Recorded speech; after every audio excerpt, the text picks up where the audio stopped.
puis je donnerai la parole au rapporteur pour avis de la commission pêche, François-Xavier Bellamy. Dans la question de la pêche, évidemment secteur très directement touché par l'impact du Brexit.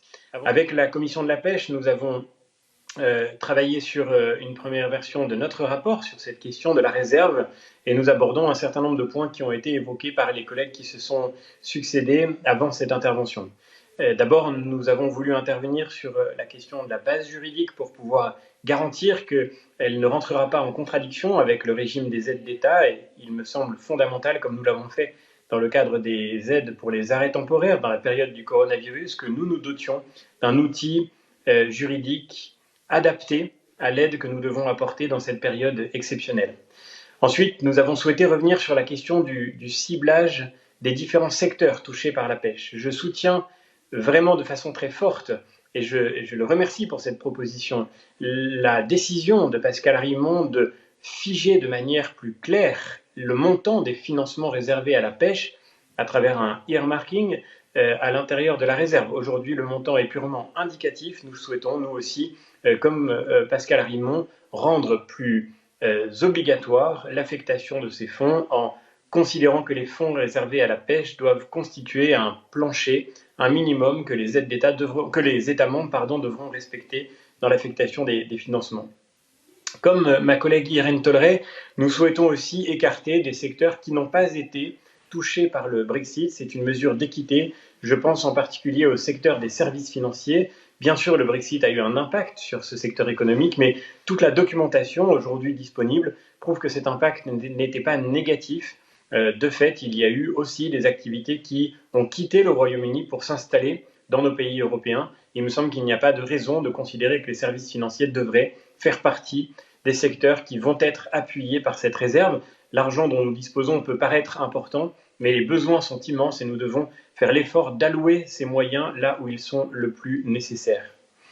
Sur la question de la période d'éligibilité, je remercie tous les collègues qui ont évoqué cette question pour la pêche. C'est évidemment un problème que le calendrier de la réserve soit décorrélé du calendrier de notre secteur.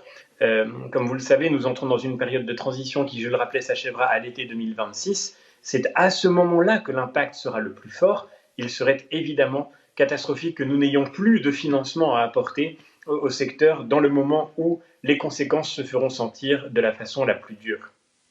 Enfin, j'en viens à la question qui sera sans doute la plus difficile, la question de la clé de répartition proposée par la Commission européenne. Je crois que certains l'ont regretté, il y a l'occasion d'un débat sur ce sujet.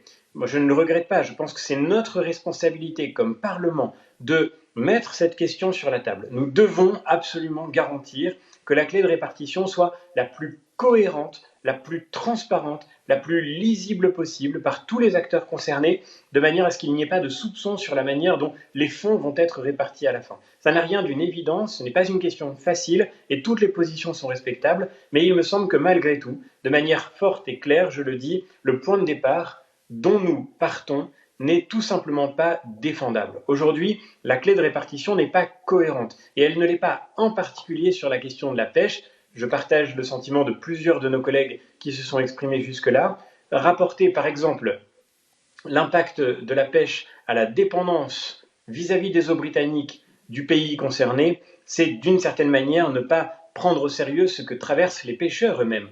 Pour un pêcheur, la question de savoir quel est le volume global de la pêche de son pays ne compte pas lorsqu'il perd son activité dans les eaux britanniques. C'est de la même aide qu'il a besoin, c'est du même soutien que nous avons le devoir de lui apporter l'appui. Et je crois qu'aujourd'hui, nous avons l'impérieux devoir de discuter de manière évidemment ouverte, sereine sur cette question de la clé de répartition. Il en va de même, je crois, sur la question de la dépendance commerciale. Dans notre rapport, nous avons souhaité ouvrir cette question de la clé de répartition parce que c'est un intérêt européen, c'est l'intérêt de toute l'Union européenne que nous puissions apporter, là encore, les moyens là où ils sont nécessaires de manière cohérente, transparente et lisible. Nous avons réussi à garder l'unité des 27 États membres, y compris sur la question de la pêche tout au long de la négociation qui s'est engagée au cours des derniers mois. Je crois qu'il est fondamental que nous puissions garder cette unité et cela suppose encore une fois une conversation ouverte sur la manière dont ces fonds vont désormais être répartis. Pour le reste, il y a beaucoup de sujets sur lesquels nous ne manquerons pas de travailler ensemble avec, j'en suis sûr, une forme d'unanimité, de consensus. Je retiens ce qui a déjà été évoqué, la nécessité d'éviter toute surcharge administrative, et je pense en particulier aux pêcheurs qui font déjà face à des contraintes administratives importantes dans le cadre de la réglementation européenne, ou bien le fait d'associer les collectivités locales, en particulier les régions concernées, à la répartition de ces fonds. Mais évidemment, tout cela fera partie des discussions qui viendront. Pour ce qui concerne les grandes lignes, voilà les quelques points que je voulais évoquer, qui seront au cœur du travail que nous allons mener en commission de la pêche et qu'encore une fois, nous serons heureux de pouvoir partager avec vous. Merci encore, Monsieur le Président. Merci encore, cher Pascal, et à tous les shadow rapporteurs, et bien sûr à votre disposition pour poursuivre cet échange. Merci beaucoup, cher rapporteur.